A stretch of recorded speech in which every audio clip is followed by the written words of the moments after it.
من الشیطان الرجیم بسم اللہ الرحمن الرحیم اللہم صلی علی محمد وعلی محمد۔ سامعین گرامی، ہمارے سلسلہ در کتاب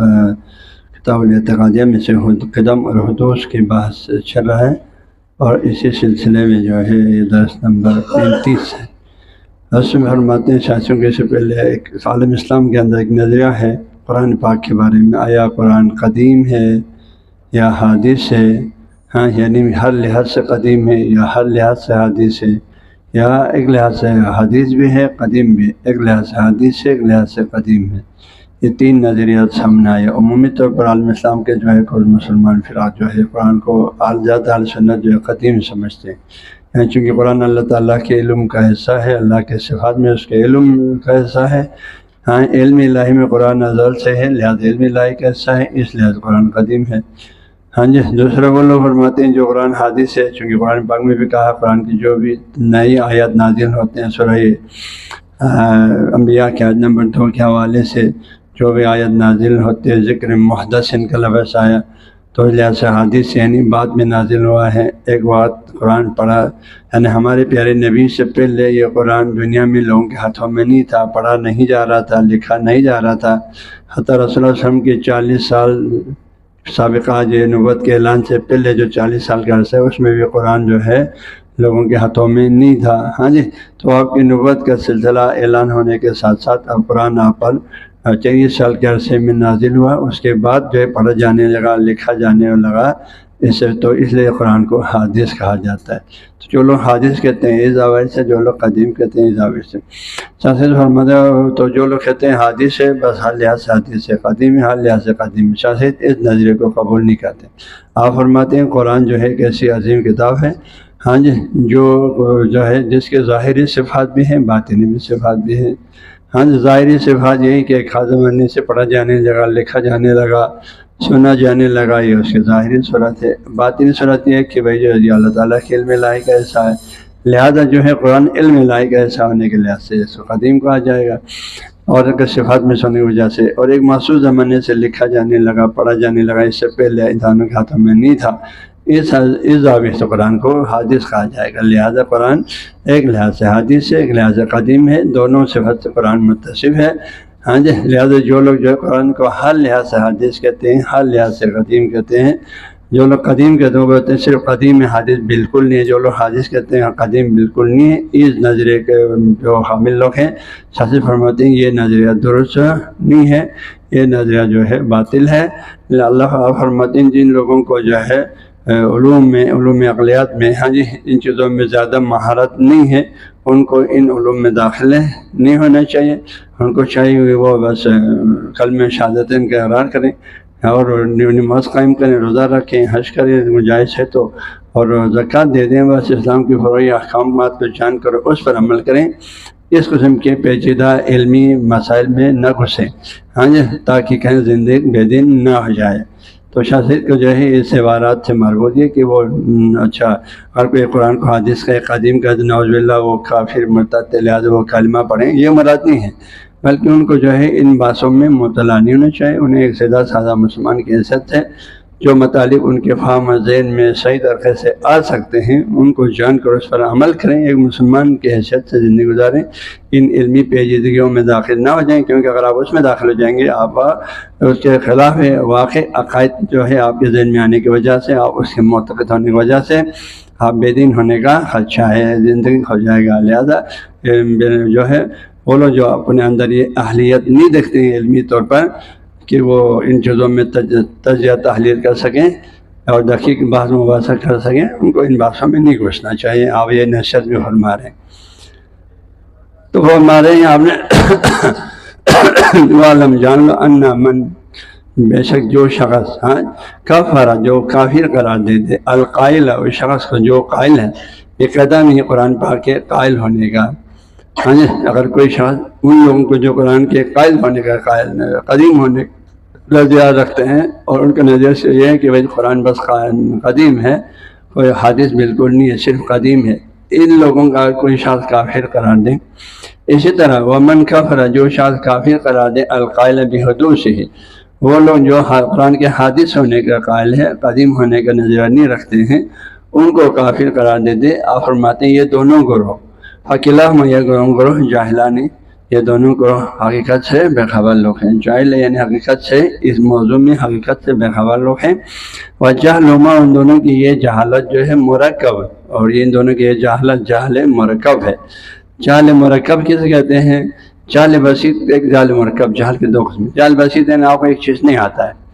ہاں جی، آپ کو ایک چیز نہیں آتا اور آپ کو اقرار بھی ہے مجھے یہ چیز نہیں آتا ہے، اس کو بولتے ہیں جہل بسیط، یعنی ایک جہل ہے، ایک جہل ہے، آپ کو پتہ ہے یہ چیز مجھے نہیں آتا، اقرار بھی ہے یہ چیز مجھے نہیں آتی۔ جہل مرکب یہ آپ کو ایک چیز نہیں آتی ہے، آپ کو حقیقت کا پتہ نہیں ہے،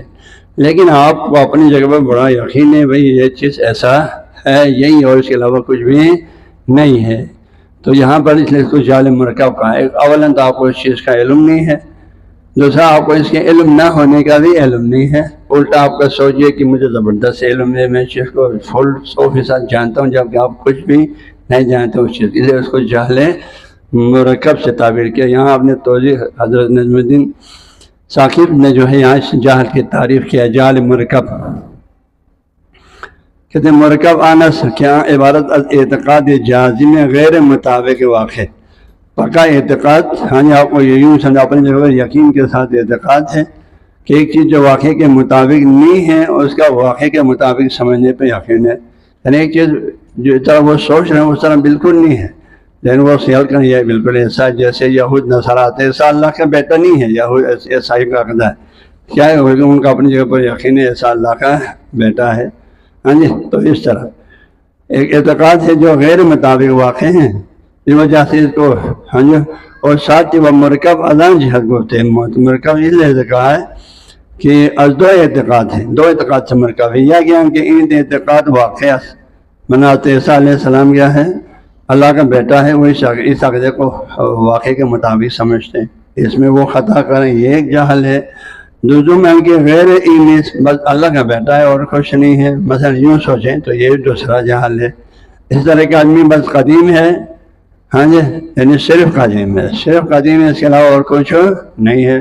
دوسرا کیا صرف حادث ہے، قدیم بالکل نہیں ہے، تو دو جہل ہوگا، کیونکہ صرف قدیم کہنا یہ جہالت ہے، قدیم ہے لیکن پلس حادث بھی ہے، ایک زاویے سے قدیم ہے ایک زاویے سے حادث ہے، یہ عقیدہ درست ہے۔ ہر زاویے سے قدیم اور ہر زاویے سے حادث کہنا جو ہے من کل الوجوہ، اس کو آپ نے فرمایا یہ جہل مرکب ہے۔ ہاں فارسی اشعار میں آیا ہوا جہل مرکب کی تعریف میں، انکس کی ندانت و ندانت کی ندانت، وہ شاہ جو کس چیز کو نہیں جانتا ہے اور اس کو اور نہیں جانتا ہے کہ میں نہیں جانتا ہوں، اپنے نہ جاننے کا بھی اس کا علم نہیں، اس کا اپنا گمان یہ کہ میں 100% جانتا ہوں، جبکہ وہ انہیں بالکل پتہ ہے نہیں اس حقیقت کا، اس کو بولتے ہیں جہل مرکب، ٹھیک ہے۔ تو کہتے ہیں تو ایسے شخص جو ہے ذل جہل مرکب ابد الدہر بمانت، پھر وہ ایسے ڈبل جہل میں ہمیشہ باقی رہے گا۔ لہذا جو ہے شاست فرماتے ہیں جو لوگ قرآن کے قدیم ہونے کا اعتقاد رکھتے ہیں اس کو کافر کہیں، حادث والا، جو لوگ قرآن کے حادث کا اعتقاد ہے اس کو کافر کہیں، تو یہ دونوں جو ہے شخص جاہل ہیں، اور ان کے جو جہل و مرکب، ان کی جہالت مرکب ہے، یعنی ڈبل جہالت ہے اس میں۔ فرماتے ہیں کیوں؟ اس لیے کہ آپ فرماتے ہیں نہیں بھائی قرآن ایک لحاظ سے، آپ کہنا چاہیے قرآن ایک لحاظ سے قدیم ہے، ایک لحاظ سے حدیث ہے، اس کی توضیح پہلے ہو گئی، آپ مزید توضیح دیتے ہیں، کیونکہ لأن القرآن، کیونکہ قرآن پاک لیس کالجزء الذی، نہیں ہے ایسے جز، کسی ایسے جز کی معنی لا یتجزا، جو اس کی مزید اعضاء نہ بن سکے، جس کو مزید اعضاء میں تقسیم نہیں کر سکے، جس کو مختلف زاویوں سے تقسیم نہ کر سکے، قرآن ایسی چیز نہیں۔ یہاں انہوں نے لکھا ایسی چیز کو جوہر فرد بھی کہتے ہیں، جوہر جز لا یتجزا والی چیزوں کو جوہر فرد فلسفی اصطلاح میں، تو کہتے ہیں وہ ایک ایسی چیز ہے جو ہرگز لا تقسیم کو قبول نہ کرے، لا قطعا ولا کسرا ولا وہما ولا فرضا، ہے ایک ایسی چیز جو نہ کاٹ سکے، نہ توڑ سکے، نہ خیالی طور پر اس کے کوئی اور جز نہ اعضاء میں تقسیم نہ کر سکے، ہاں جی، اور نہ اعضاء اس کا فرض بھی نہ کر سکے۔ قرآن ایسی چیز نہیں ہے، قرآن کو آپ عقلاً اس کے مختلف زاویے، اس زاویے سے آپ قرآن کو دیکھ سکتے ہیں، ہاں جی، اس کے اس لیے آپ فرماتے ہیں قرآن جو ہے لیس کالجزء الذی، نہیں ہے ایسی ایک جز، ایک ایسی جز، کسی چیز کے ایک ایسے جز کی طرح کہ لا یتجزا، ایک ایسے جز کے معنی نہیں ہے اس کو مزید اجزاء میں تقسیم نہ کر سکے، ہاں اس کو فرضی طور پر، ذہنی طور پر، علمی طور پر اس کو ہاں جو تقسیم نہ کر سکے، ایسا نہیں ہے، مختلف زاویوں سے نہ دیکھ سکے، ایسی چیزیں نہیں ہیں۔ چونکہ اگر یہ ایسی چیز ہوتی، کل جزء الذی لا یتجزا ہوتا، جزء لا یتجزا ہوتا جس کی حتی وہمی اور فرضی اور عقلی تقسیم بھی ناممکن ہوتا، تو پھر آپ کی بات صحیح تھی۔ کھیلا، چونکہ اگر جزء لا یتجزا ہوتا تو کیا ہوتا؟ کھیلا یتصف، تاکہ قرآن پھر متصف نہ بصفات متعددۃ متکثرۃ، پھر جو تب جب قرآن پھر مختلف متعدد اور متکثر، ہاں جی کئی اور بہت سے صفات سے وہ متصف نہ ہو سکے، کیونکہ جو لا یتجزا ہوتا تو پھر اس کا اجزاء میں تقسیم نہیں کر سکتے تھے۔ اور قرآن ایسا نہیں ہے کہ جو لا یتجزا نہیں ہے جس کو وہمی اور عقلی اور فرضی تقسیم بھی اس کا ممکن نہ ہو، ایسا کوئی چیز تو نہیں ہے۔ بلکہ کیا ہے؟ بل القرآن، بلکہ قرآن کان مرکب القوا، بلکہ قرآن کیا ہے؟ مرکب القوا ہے، یعنی بلکہ قرآن صفات مرکبہ دارت، یہاں ترجمہ الدین ساقی نے یہ کہا بلکہ قرآن کے کیا ہے؟ صفات مرکب دارت، مرکب القوا، یعنی اس کی بہت سے صفات ہیں، بہت سے مرکب صفات ہیں، یعنی اس کی بہت سے صفات ہیں، مرکب القوا ہیں، بہت سے صلاحیتیں رکھتے ہیں، بہت سے صفات رکھتے ہیں، آپ مختلف زاویے سے قرآن کو تجزیہ کر سکتے ہیں، دیکھ سکتے ہیں، مطالعہ کر سکتے ہیں۔ مرکب القوا ہے، اس کی وجہ سے وَلَهُ صفات ظاہرۃ، قرآن کے ظاہری صفات بھی ہے، ہاں جی،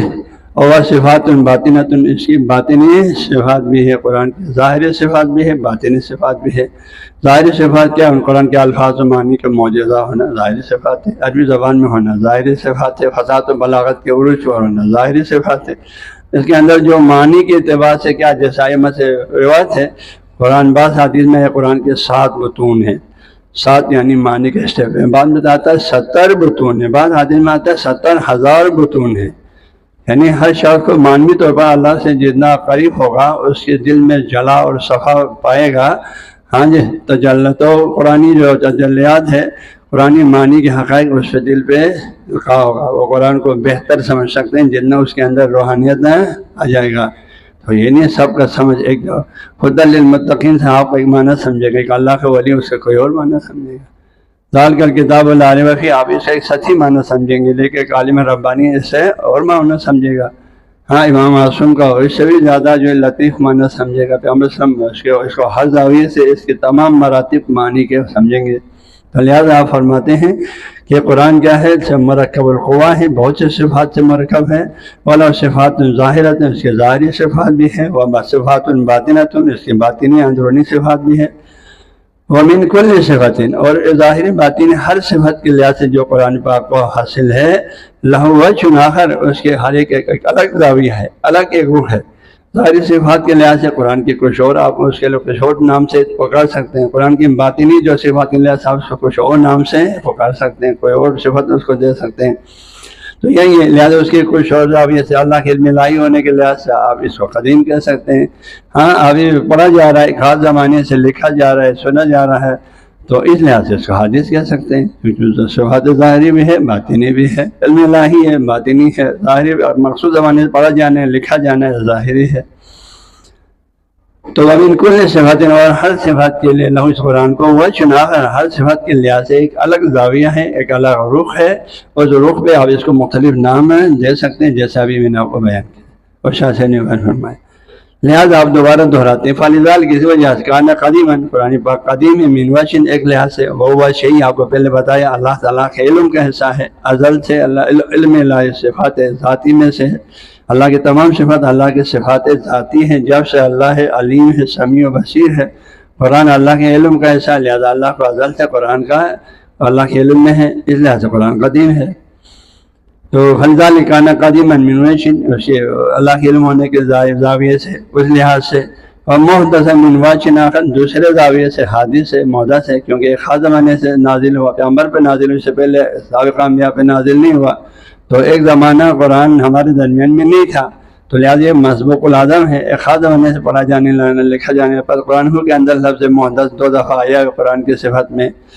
تو اس لحاظ سے کیا ہے یہ محدث ہے من وجہ آخر، دوسرے زاویے سے کہ ہر زمانے سے لکھا جانے لگا، پڑھا جانے لگا، سنا جانے لگا، پھر تدبر ہونے لگا۔ لہذا قرآن جو ہے مختلف قوا کا صفات کا مالک ہے، لہذا جو ہے ایک لہذا اس کو قدیم بھی کہہ سکتے ہیں، حدیث بھی کہہ سکتے ہیں۔ اس میں لڑنے جھگڑنے والی بات نہیں، مسلمانوں کے کو کافر ملحد زندگی کہنے کی ضرورت نہیں ہے، یہ جاہلانہ کام ہے۔ اب آگے فرماتے ہیں وَأَمَّا الْقَائِلُ، وہ شخص جو قائل بالقدم، یہ قرآن کے قدیم ہونے کا، والحدوث اور یا حادث ہونے کا، من کل الوجوہ، ہر لحاظ سے۔ ہر لحاظ مطلب کیا ہے؟ ایک شخص بولتے ہیں بھائی قرآن بس قدیم ہے، بس صرف قدیم ہے،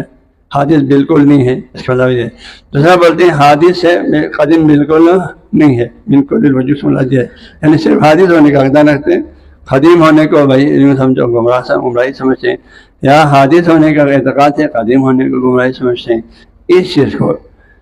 وَأَمَّا الْقَائِلُ بِالْقِدَمِ وَالْحُدُوثِ، قدیم ہونے کا یا حادث ہونے کا قائل ہے بالکل الوجوہ، ہر لحاظ سے، تو وہ جاہل بحقیقت الاشیاء، تو یہ لوگ حقیقت اشیاء چیزوں کی حقیقت سے وہ جاہل ہے، بے خبر ہے۔ یعنی قرآن کی اس مختلف زاویے سے قرآن پاک کو تجزیہ کر سکتے ہیں، مختلف صفات مرکب القوا ہے قرآن، اس کے ظاہری صفات ہیں، باطنی صفات ہیں، ان حقائق سے یہ بندہ بے خبر ہے۔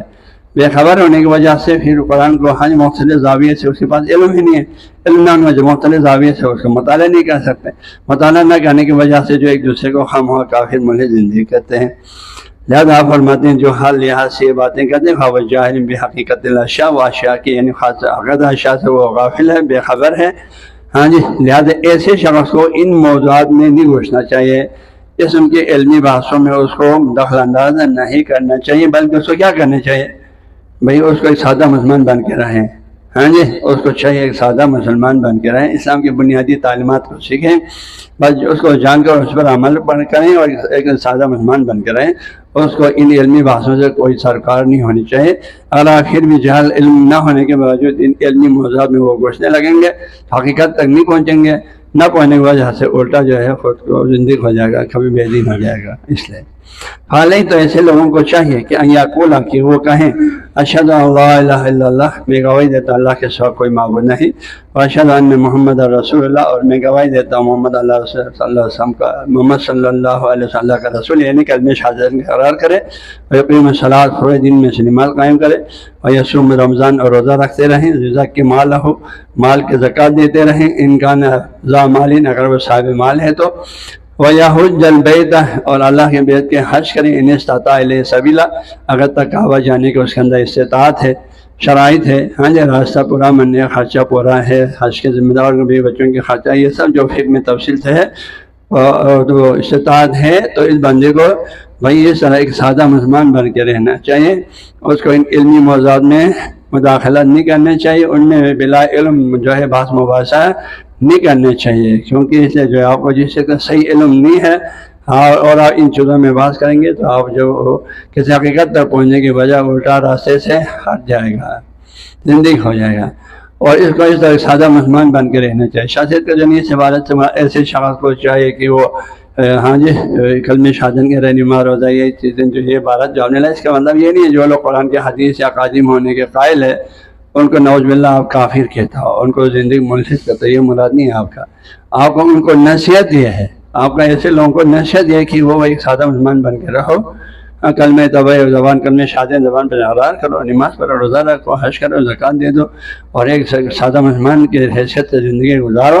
یہی آپ کے حق میں بہتر ہے، یہی آپ کی نجات کے لیے بہتر ہے۔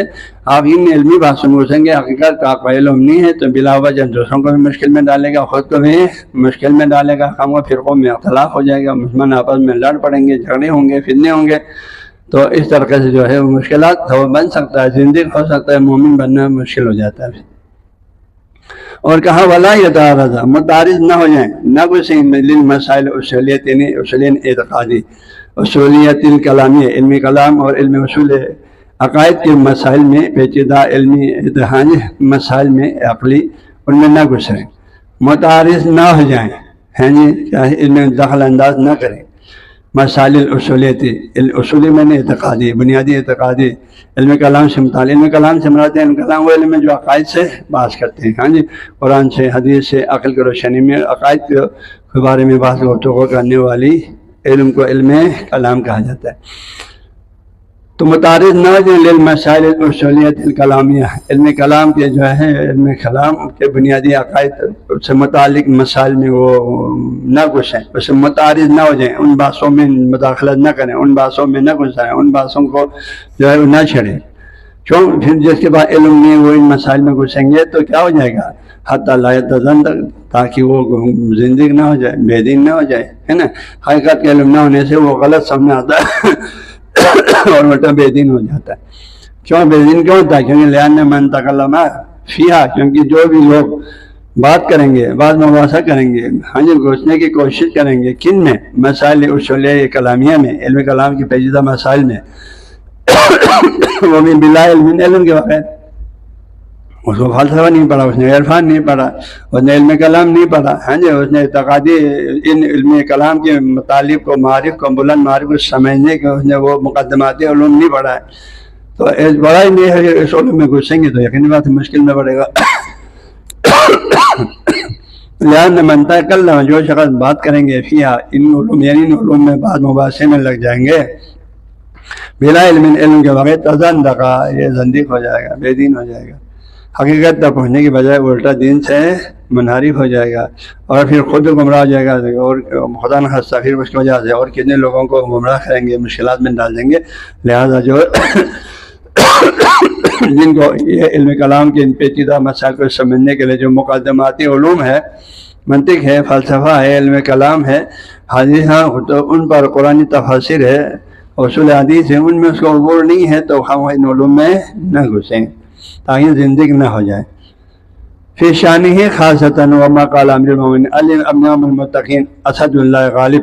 علی بن ابی طالب علیہ السلام فرماتے ہیں ایسے ہی لوگوں کے شان میں، یعنی ایسے لوگوں کے بارے میں خاص طور پر کہا ہے، خاص طور پر ایسے لوگوں کے بارے میں ہے، فی شانہ خاصتاً، ایسے لوگوں کے بارے میں خاص طور پر ہے، کیا چیز؟ وہ بات جو ما قال امیر المومنین، وہ بات جو امیر المومنین امام المتقین اسد اللہ الغالب علی بن ابی طالب، شاہد علیہ الرحمہ امیر کبیر کو علیہ السلام کے بارے میں کتنا متقی تھے، ہے نا۔ آپ جو ہے آپ کا نام مبارک سنتے ہیں، صرف نہیں فرمایا علی بن ابی طالب، بلکہ آپ کے جو روحانی مقامات ہے، امیر المومنین، ہاں جی، امام المتقین، اسد اللہ الغالب، یہ سارے القابات کے ساتھ آپ کو یاد کرتے ہیں۔ تو جو بات امیر المومنین، ہاں جی، امام المتقین اسد اللہ غالب علی بن ابی طالب نے جو بات فرمائی ہے وہ خاص طور پر ایسے لوگوں کے بارے میں ہے۔ آپ نے کیا فرمایا تھا؟ یہ فرمایا تھا رحم اللہ عمران، اللہ تعالیٰ رحم کرے اس شخص پر، عرف قدرہ، اس نے اپنی قدر و منزلت کو پہچانا، یعنی اپنی علمی حیثیت کو جانا، مجھے کیا آتا ہے کیا نہیں آتا ہے، مجھے کیا کن کن علوم میں مجھے مہارت ہے، کن کن علوم میں مجھے مہارت نہیں ہے، ہاں میں نے مدرسہ کتنا پڑھا ہے، میں نے دین کتنا پڑھا ہے، میں نے کتنے اساتذہ سے مختلف علوم میں صحبت میں رہ کر کچھ حاصل کیا ہے، ہاں جی، اس کو بھئی اپنے علم ہے، بھئی اگر کچھ کیا ہے تو اسی حساب سے بات کریں۔ اگر کہیں مدرسے کا دروازہ ہی نہیں رکھا ہے، دیکھا ہی نہیں ہے مدرسے کا، ہاں کسی دینی درسگاہ کا، دینی ادارے کا، تو اس بندے کو دین کے مسائل پہ بولنے کا کیا حق پہنچتا ہے؟ اس کو کوئی حق نہیں پہنچتا ہے۔ ہاں اپنے نماز پڑھو، روزہ رکھو، جو بھی مسئلے ضروری وہ سمجھ کر دین پر عمل کرو، اس کے حق میں بھلائی ہے۔